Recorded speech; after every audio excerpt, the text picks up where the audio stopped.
Okay then, before we look at Sega Shinobi, I thought I'd tell you a little bit about the actual feature that we did recently. It appeared in issue 64, and we'll take a quick look at it now before we go into the actual game. Hope you like it. Okay then, so this is the actual magazine that the feature's in. Obviously completely recognisable, that's from Last Ninja if you're unaware. Here's the actual feature itself. Basically, as you can see, it's a complete history of the series.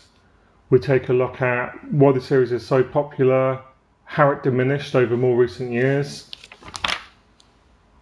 timeline featuring all the available games that are in the series. Oh, this is nice. Basically, if you haven't played this is a GBA game called Ninja Cop, and it's absolutely fantastic. It's quite expensive to track down now, but you really need to own it. It's a sort of like a spiritual successor to the Shinobi games.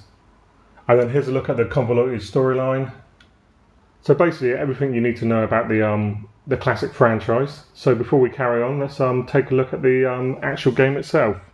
Enjoy. Okay then, so this is Sega's Shinobi, first released in arcade in 1987. It's basically a spin-off of Namco's Rolling Thunder. And while it rips it off big time, you have to forgive it because it's got ninjas in it. And let's face it, ninjas are bloody cool. Anyway, this is me playing through the Xbox Live Arcade version. A lot of people don't really like digital downloads, but for me I found them essential. Basically, as much as I'd love to have a huge collection now, with the wife and kids and lack of space, I can't really justify it. So the fact that a lot of classic games are being ported almost perfectly to systems like the Wii, Xbox Live Arcade and PS3 makes it absolutely sensational in my book. So anyway, we're coming up to the second level now, and what you notice there is a ninja who looks a little bit like Spider-Man. Sega's obviously had to change him to green. He was originally blue in the arcades, obviously, so they couldn't get lawsuits thrown their way. But it's only a few little minor cosmetic changes have been made in this, and it's otherwise an excellent port with the addition of online multiplayer, scoreboards, and achievements, which, let's face it, a lot of people love. So there's Keno. Interestingly, a lot of Sega's early arcade games, Always Beast as another one, would often mock you with the boss before you actually got to face him. So here I am going up against him now. There is a trick to this. Basically, if you can line it up, you can sometimes, if you're lucky, get away without losing your magic. So here we go, we're not doing too bad here. Nice. Down he goes. Mission 1, finish. And now we're coming up to one of the greatest bonus stages ever made in any computer game. Check this out, it's awesome. Little ninjas coming everywhere, got to shoot them. Look, they're like cockroaches, they're coming everywhere. I used to be able to perfect this back in the day. I'm very unlikely to do it now, partly because the 360's pad isn't as ideal as using the proper arcade stick. Yeah, look, got me. Good try though, only a couple left by the looks of it. Basically, if you complete that, you can get yourself an extra life. And here we are, on to the second mission. Now again, one of the other interesting things with Shinobi is that it was one of the few games back in the day to actually pit you against machines. Yes, granted, most shoot 'em ups do that as a matter of course, but to have that actual man go up against something as big as a helicopter was pretty impressive.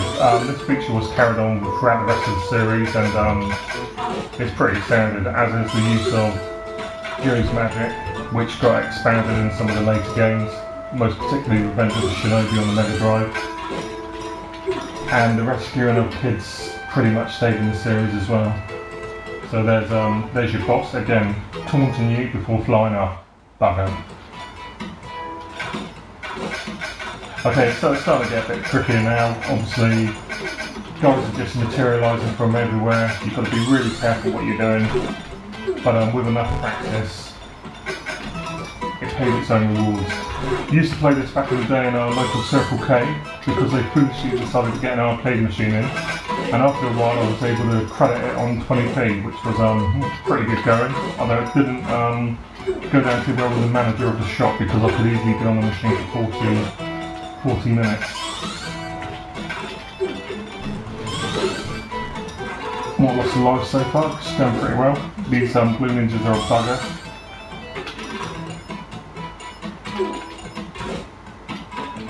And again, just know where everything is at all times and you should be okay.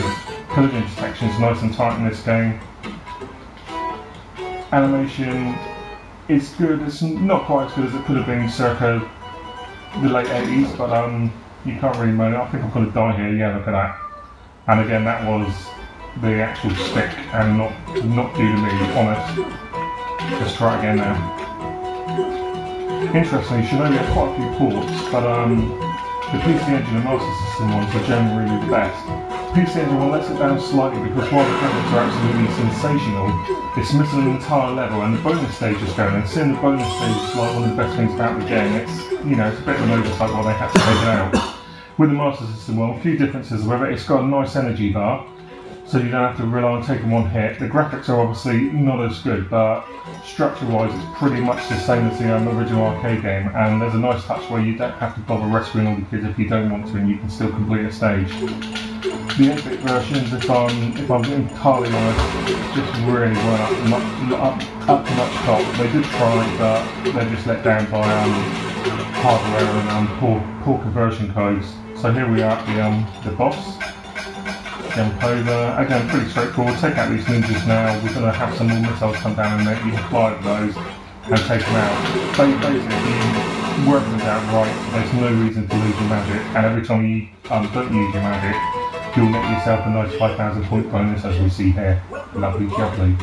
So there we go, and the second one. Final bonus stage now, and we'll leave this and we'll move on to the next game.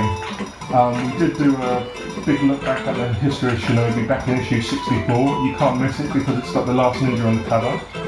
So if you can find it on eBay or you can find it at our Imagine store, I urge you to check it out because it's really, really good. Oh, we're doing quite well here.